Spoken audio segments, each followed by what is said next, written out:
आप सब लोग को बताए थे कि आज कैपेसिटर का लास्ट क्लास हम लोग करेंगे। कैपेसिटर के अंत में कॉम्बिनेशन ऑफ कैपेसिटर हम लोग को पढ़ना है। इसमें आप सीरीज कॉम्बिनेशन को कल पढ़े थे, जिसमें यह पढ़े कि दो कैपेसिटर अगर सीरीज में जोड़ा जाएगा तो दोनों मिलकर के कितना कैपेसिटेंस डेवलप करता है, इसका कैलकुलेशन इसी रिलेशन से होता है। 1/c equals 1/c1 plus 1/c2। इस रिलेशन का आप प्रूफ भी किए थे कल। यह और यह, यहां देखिए दो कैपेसिटर है, ये दोनों मिलकर जो कंबाइंड इफेक्ट प्रोड्यूस करेगा वही यह है। इसको हम लोग इक्विवेलेंट कैपेसिटर कहते हैं। और यहाँ जो C लिखा हुआ है, this is called equivalent capacitance. और इस C का वैल्यू इस इक्वेशन से कैलकुलेट होगा। इसी को समझने के लिए यहाँ एक एग्जांपल दे दिए। इसमें हम जानना चाहते हैं कि यह दोनों मिलकर के कितना कैपेसिटेंस बनाएगा, तो उसी रिलेशन का हम लोग यूज करेंगे। 1/c equals 1/3 plus 1/6।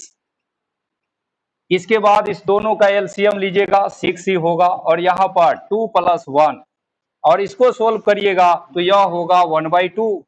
ये 1/2 1/c का वैल्यू है, c का वैल्यू नहीं है। ये 1/c का वैल्यू आया है 1/2, तो c कितना हो जाएगा ये हम लोग जानते हैं, दैट इज 2 माइक्रोफराड। तो यह 3 और 6 दोनों मिल करके कंबाइंडली इतना कैपेसिटेंस डेवलप करेगा। ये जो रिजल्ट है यह हम लोग को एक और बातें यहाँ पर सिखा रहा है।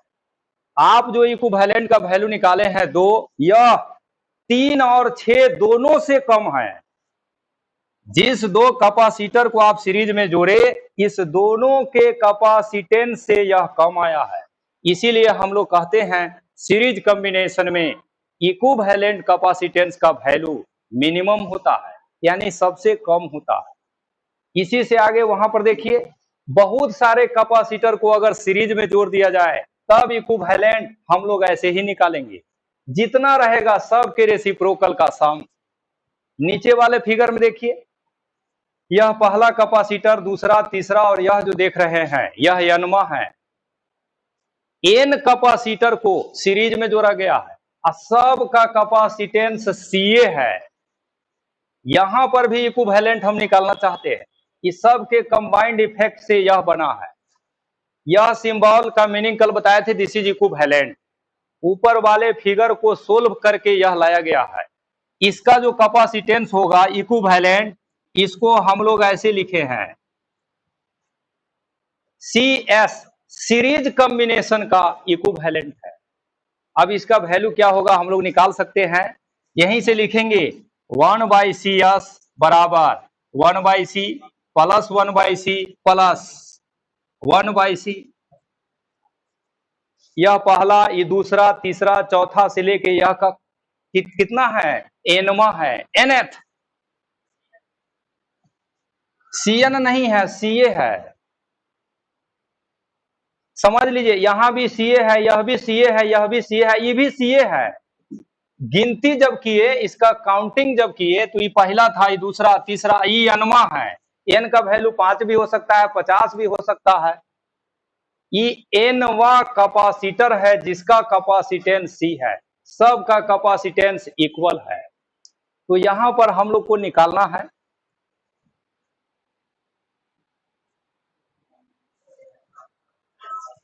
यह देखिए 1/C प्लस 1/C,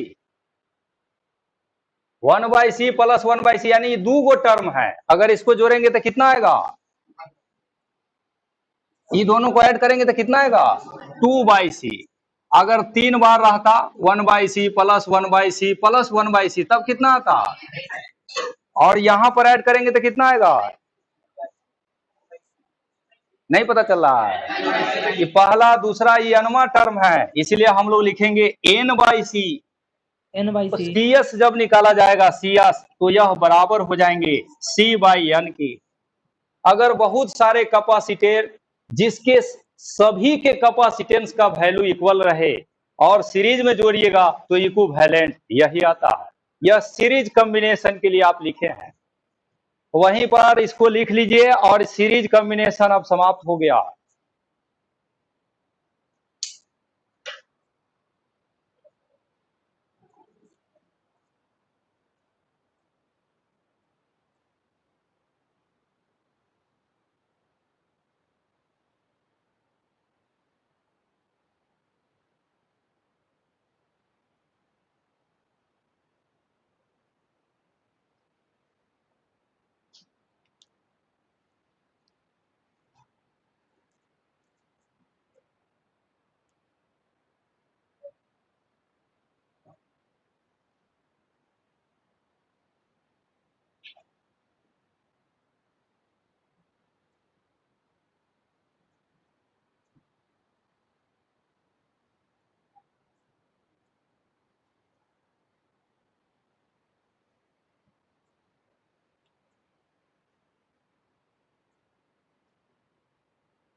तो सीरीज कॉम्बिनेशन पढ़ने के बाद अब बारी है पैरेलल कॉम्बिनेशन का।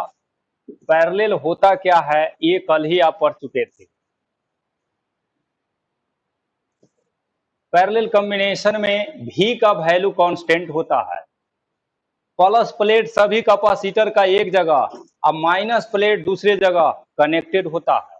पैरेलल कॉम्बिनेशन को पढ़ने के लिए हमने दो कैपेसिटर लिया है जिसका कैपेसिटेंस C1 और C2 है। ठीक है, इसको यहां पर एक फिगर के द्वारा दिखाते हैं।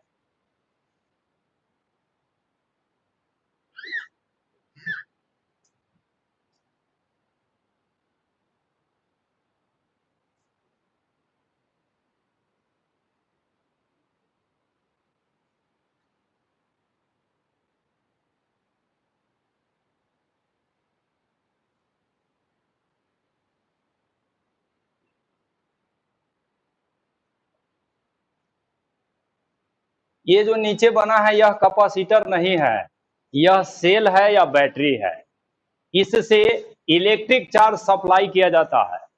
देखिए यहां से चार्ज निकला क्यू चार्ज, और यहां जब पहुंचेगा तो यह चार्ज देख रहा है कि हमारे पास दो रास्ते हैं जाने के, तो कुछ चार्ज इस रास्ते पर जाएगा Q1 और कुछ इसमें जाएगा Q2। फिर यहां पर दोनों मिल जाएगा और इसमें आ जाएंगे Q। फिर वही चार्ज इस सेल में वापस रिटर्न कर जाते हैं। आगे इस चार्ज फ्लो के बारे में करेंट चैप्टर में आपको डिटेल में पढ़ना है। अभी फिलहाल देखिए क्या जानकारी है। पैरेलल कॉम्बिनेशन में भी कांस्टेंट है, यानी इसमें जो भी होगा वही भी इस दूसरे में भी होगा। चार्ज दोनों में अलग अलग होगा, जैसा कि आप देख रहे हैं, इसका चार्ज Q1 और इसका चार्ज Q2। फिर नेक्स्ट यह फिगर बना रहे हैं। इस सिंबल का मतलब आप समझते हैं। इसको सोल्व करके क्या मिला कि दोनों कैपेसिटर मिलकर के कितना कैपेसिटेंस डेवलप किया, इसके लिए हम लोग ऐसा फिगर बनाएंगे।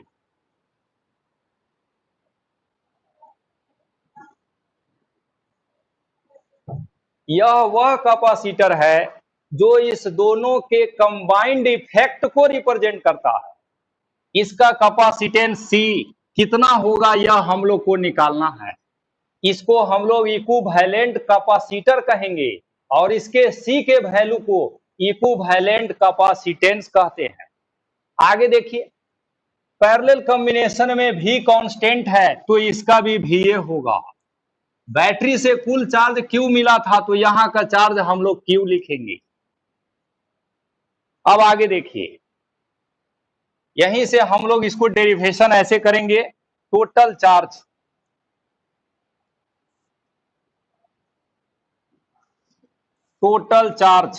Q बराबर हो जाएगा Q1 प्लस Q2 के।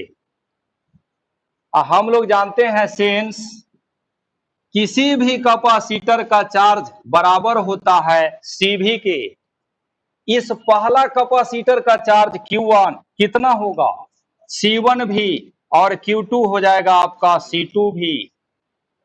यहीं से हम लोग लिखेंगे फ्रॉम इक्वेशन 1। अब सबका वैल्यू पुट करना है। Q का वैल्यू C भी, C1 भी प्लस C2 भी, सभी भी कैंसिल हो जाएंगे और रिजल्ट हम लोग को मिलेगा C बराबर C1 प्लस C2 के। आप दोनों एक्सप्लेनेशन अब तक पढ़ चुके हैं और आप यह एनालिसिस कर सकते हैं कि 10वां क्लास में जो आप रेसिस्टेंस का कॉम्बिनेशन पढ़े थे उसका ठीक अपोजिट है। यहाँ वहां जो सीरीज में आता है वह रिजल्ट यहाँ पैरेलल में है, यहाँ जो सीरीज में आया है वह रिजल्ट वहां पैरेलल में है। यानी रेसिस्टेंस का उल्टा होता है, इसको याद रखिएगा। कैपेसिटर का कॉम्बिनेशन कभी एग्जाम में या कहीं आपको सामने हो, रेसिस्टेंस के उल्टा रिलेशन होता है, इसको ध्यान रखना। तो दो कैपेसिटर के लिए यह पढ़े, अगर 50 कैपेसिटर भी पैरेलल में होगा तो ऐसे ही करना है। पैरेलल कॉम्बिनेशन में कुछ नहीं करना है, सबके कैपेसिटेंस को एक साथ ऐड कर देना है। This is called parallel combination. यहां भी एग्जाम्पल आप बना सकते हैं। देखिए यहीं पर वही फिगर बना देते हैं जो अभी थोड़ा देर पहले बनाए थे। यह था 3 माइक्रोफराड, यह है 6 माइक्रोफराड।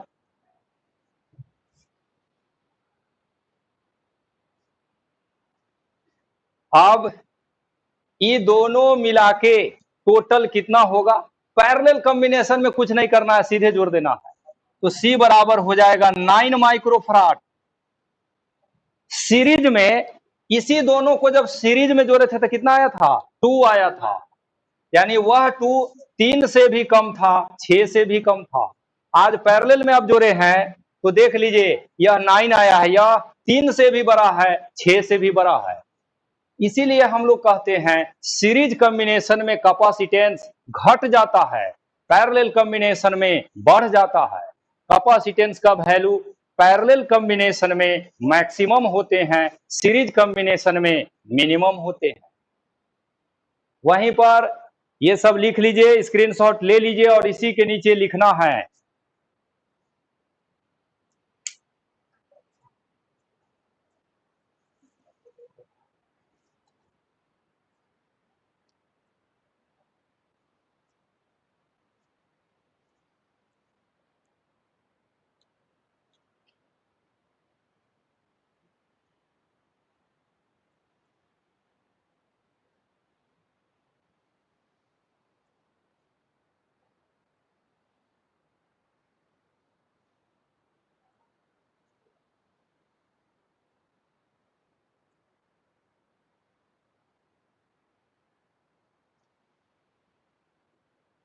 वहीं पर नीचे पॉइंट देकर के लिखिएगा, लिखिएगा the value of equivalent capacitance, the value of equivalent capacitance will be maximum in parallel, maximum in parallel and minimum in series combination, and minimum in series combination। Series में minimum होता है, parallel में maximum होता है। जब resistance आप पढ़े होंगे या पढ़िएगा फिर करंट में, तो वहां इसका उल्टा लिखाया जाएगा, क्योंकि वहां रेसिस्टेंस की बातें होगी, आज कैपेसिटेंस की बात हो रही है। अब आगे देखिए, आप सीरीज कॉम्बिनेशन में जो जो वर्क किए हैं वह यहां भी कर सकते हैं। जैसे यह देखिए,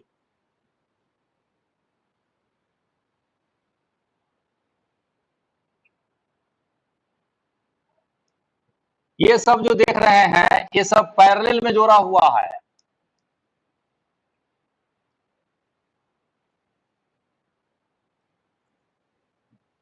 एक दो तीन चार हम लोग देख रहे हैं, इसका capacitance C1 C2 C3 C4 ऐसे दिया हुआ है।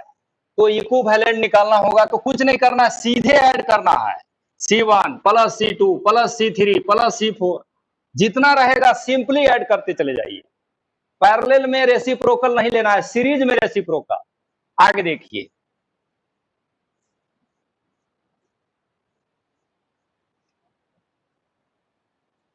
यह भी सी है, यह भी सी है, दोनों को पैरेलल में जोड़े हैं। जैसा कि आप देख रहे हैं, अगर इक्विवेलेंट अगर पूछा जाएगा आपसे CP, C4 equivalent, P4 parallel. अभी आप पैरेलल का पढ़ रहे हैं, दो कैपेसिटर को जोड़े हैं, कितना आएगा 2C। अगर 3 रहता तो 3C, अगर n रहता तो NC।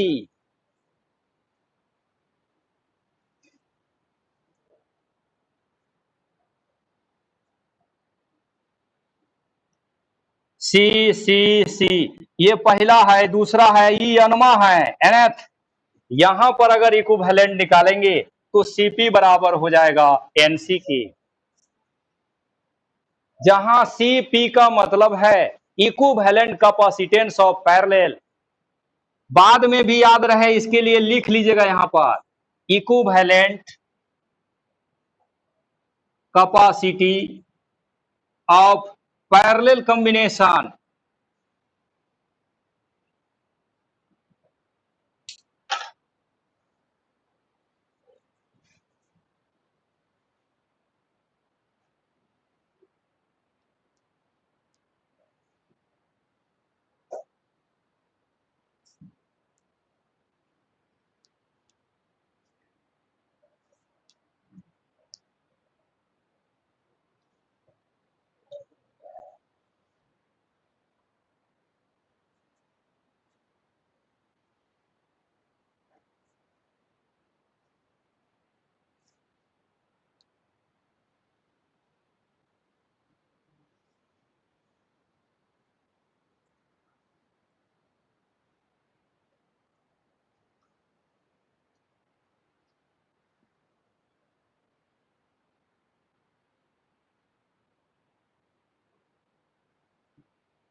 तो सीरीज और पैरेलल कॉम्बिनेशन में हम लोग फाइनली यह दोनों इक्वेशन अभी पढ़ के आए हैं। अगर इस दोनों का रेशियो लिया जाए तो हम लोग यहां से एक नया रिलेशन निकाल सकते हैं। यहीं से लिखेंगे बाय इक्वेशन 1 डिवाइडेड बाय 2। एक में 2 से डिवाइड करना है। यहां पर आ गया C S by C P. C S का वैल्यू है सी बाई एन और इसका वैल्यू है एन सी। सी से सी कट जाएगा, एन नीचे आएगा और यहीं से लिखेंगे C S by C P बराबर होगा 1 बाई एन स्क्वायर। इसका उल्टा भी लिख सकते हैं, CP by C S, CP by C S भी बराबर होगा एन स्क्वायर की।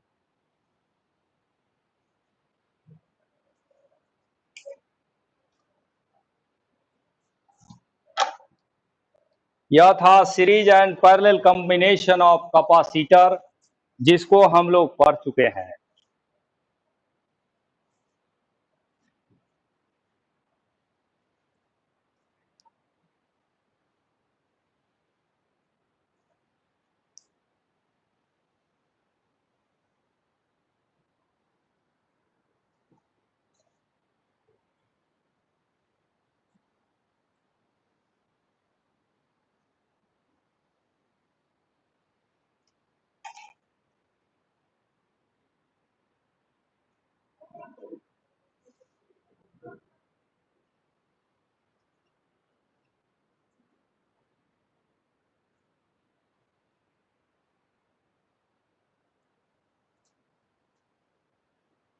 सब लोग मुंह एकदम आप लोग का खुला ही रहता है, हर समय कुछ न कुछ बोलते ही रहते हैं।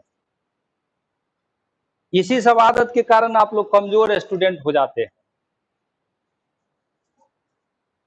एक तो पढ़ाई भारी काम होता है और उस भारी में भी फिजिक्स सबसे भारी होता है, और उस सबसे भारी में सबसे ज्यादा बात कीजिएगा तो क्या उसका रिजल्ट होगा, कभी सोचना चाहिए आप लोग को। डेली के डेली बोलने का मौका हमको देते हैं, देख रहे हैं बोल रहे हैं तो आप लोग को कोई असर नहीं होता। असर क्या कब होगा, जब सब भीड़ में किसी को कहेंगे कि आप जाइए आपका हो गया, उस दिन का इंतजार करते रहते हैं। बीच में बातचीत नहीं करना चाहिए। अब देखिए मिक्स्ड कॉम्बिनेशन हम लोग को पढ़ना है। मिक्स्ड जो वर्ड है इसका मीनिंग ही हो गया सीरीज भी होगा, पैरेलल भी होगा। सर्किट कैसा भी हो सकता है, बहुत तरीके से सर्किट हो सकता है। इस चैप्टर में कुछ सर्किट हम आपको यहां बताएंगे अभी 2-3। बाकी जो रेस्ट सर्किट है जब आप रेसिस्टेंस पढ़िएगा वहीं पर उसके साथ ही यह पढ़ाया जाएगा। रेसिस्टेंस और कैपेसिटर दोनों फिगर एक साथ बना के आपको वहां पर बताने का प्रयास करेंगे। अभी सिर्फ थोड़ा सा 2-3 एग्जाम्पल समझ लीजिए, उसके बाद हम लोग आगे बढ़ेंगे। मिक्स्ड कॉम्बिनेशन में देखिए पहला, अभी जितना चीज बताएंगे ना ये सब थ्योरेटिकल बातें नहीं है, ये सब आपको करने या कोशिश करने से ही होने वाला है।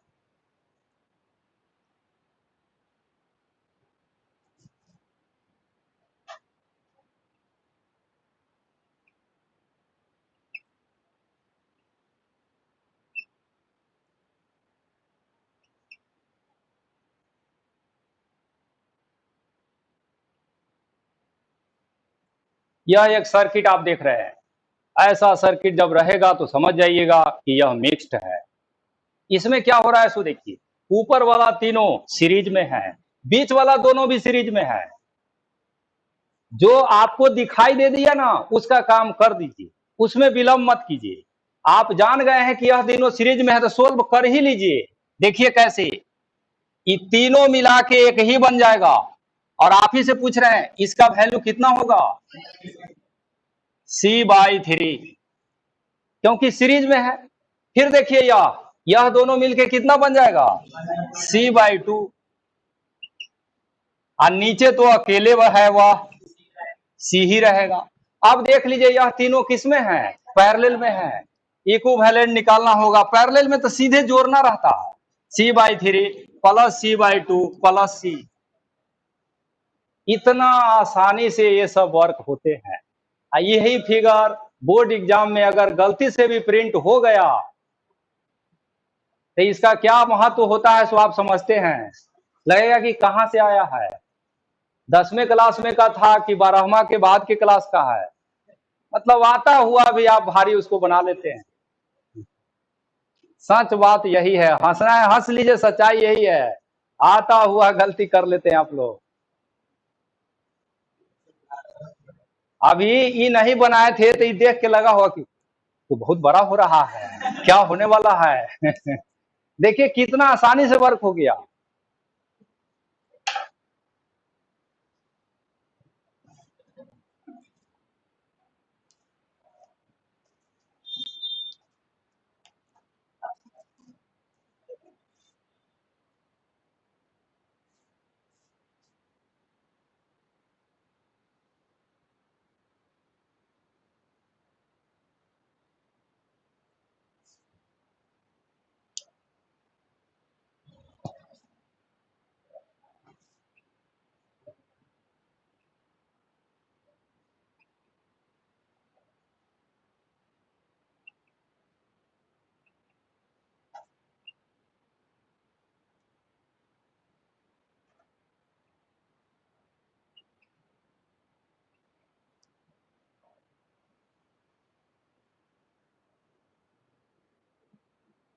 अब वो देख के फिर डर लग रहा होगा, नहीं लग रहा है, नहीं लगना ही चाहिए, डर क्यों लगेगा। मान लीजिए डर परीक्षा में लगता है तो उस दिन का डर आजे से क्यों झेलना।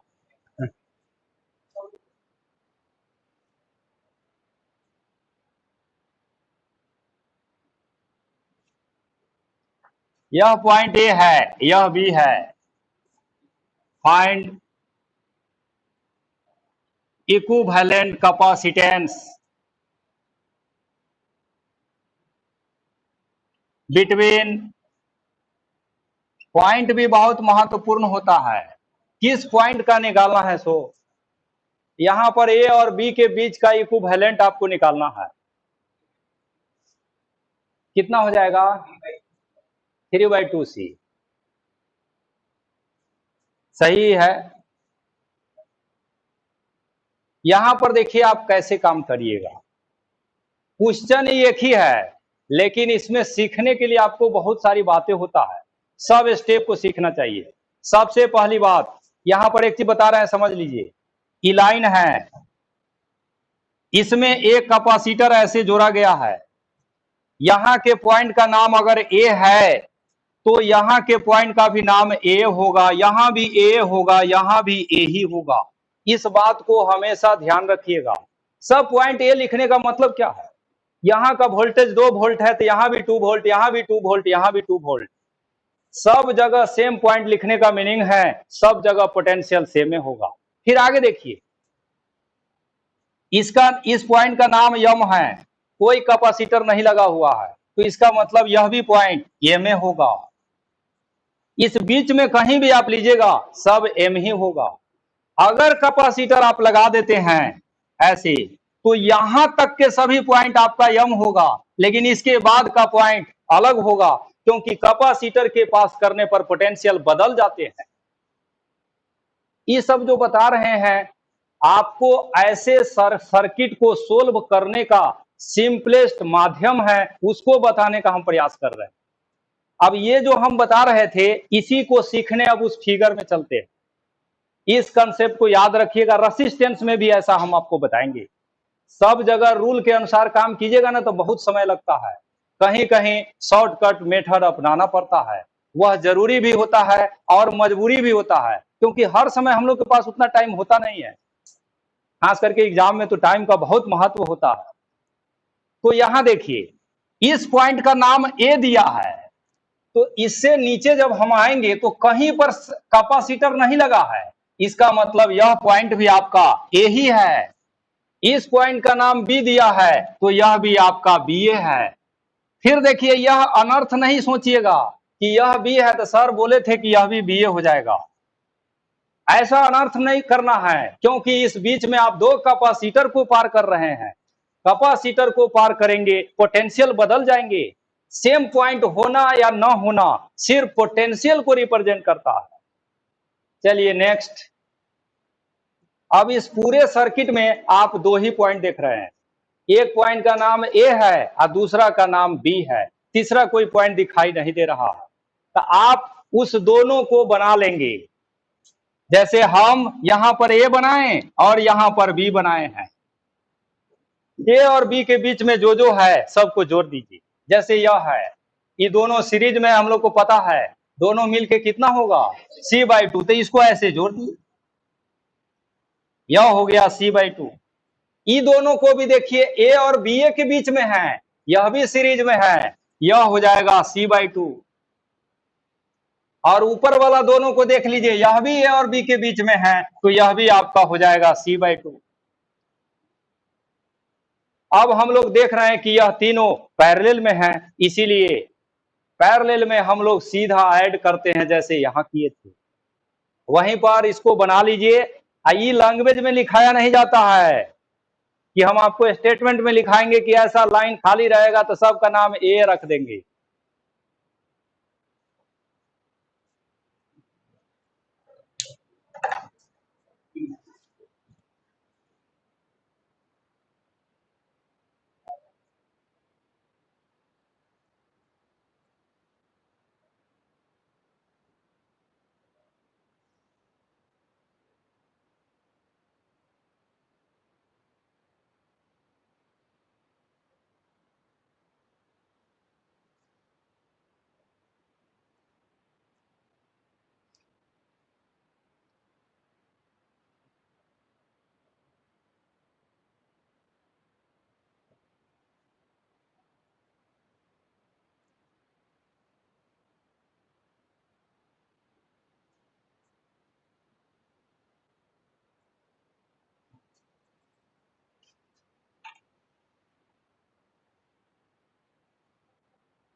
कितना हो जाएगा 3/2C।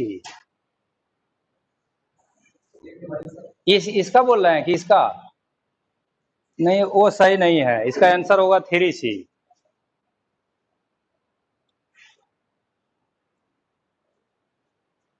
तो यह सर्किट देख के तो सबसे पहले समझ में नहीं आता है कि सीरीज है कि पैरेलल है, पहले वो समझ में आएगा तभी ना बनेगा। तो वो कैसे समझेंगे, उसका वही अभी जो आप पढ़े हैं यही काम करना है। देखिए क्या करना है, सब लोग यहां पर ध्यान दीजिए, यह ये पॉइंट है, यह ये पॉइंट है। इसके बाद यहां तक हम आए तो कोई कैपेसिटर नहीं था, तो यह भी कौन पॉइंट होगा ए। नीचे से आ रहे हैं यहां पर, ये कौन पॉइंट होगा ए होगा, यह भी आपका ए होगा, यह भी ए होगा। अब पूरे फिगर में आप देख लीजिए, दो ही पॉइंट है ए और बी, बना देते हैं यहां पर, यह ए है यह बी है। इस सी को देखिए, यह कैपेसिटर किसके किसके बीच है, ए और बी, जो यहां पर लगा देंगे हम लोग ऐसे। इसके बाद इसको देखिए, ए और बी है, ऐसे लगा देंगे। ऊपर वाले भी देखिएगा तो उसी तरह से है। फिगर जो भी हो सर्किल बना के अरेंज किया है, लेकिन यह तीनों कैपेसिटर पैरेलल कॉम्बिनेशन में है। और यहीं से इक्विवेलेंट आप निकालिएगा तो यह बराबर हो जाएंगे 3C के। सबको ऐड करना है, 3C हो जाएगा।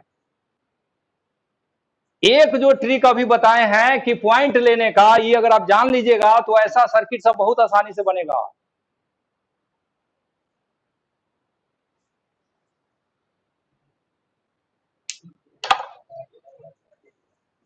इसमें कोई कंफ्यूजन है तो पूछ सकते हैं।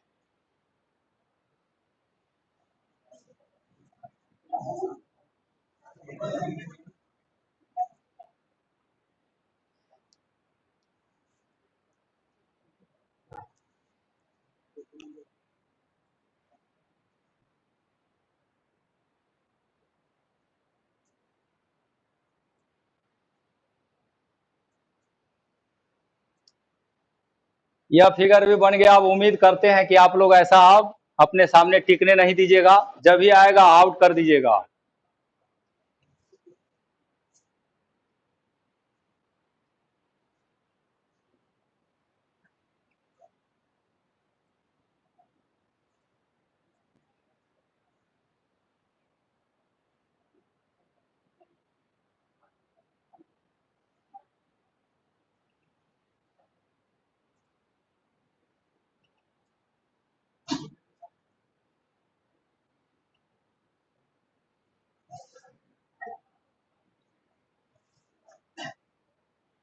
ये आपको खुद करना है।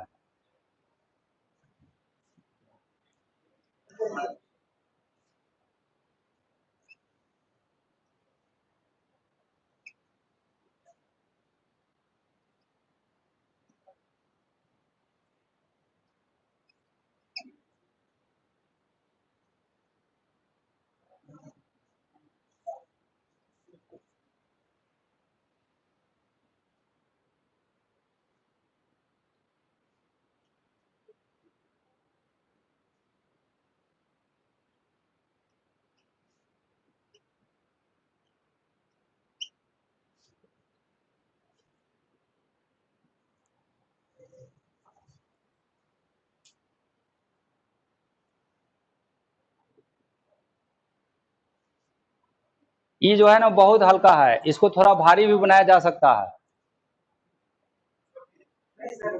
भारी नहीं बनाना है, यही ना? भारी मत बनाइए।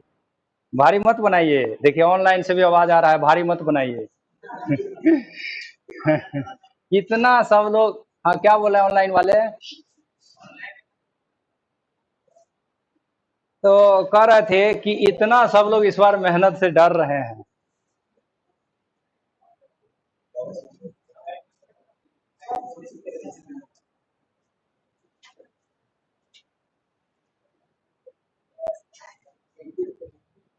यह दोनों क्वेश्चन बना करके व्हाट्सएप पर भेजना है।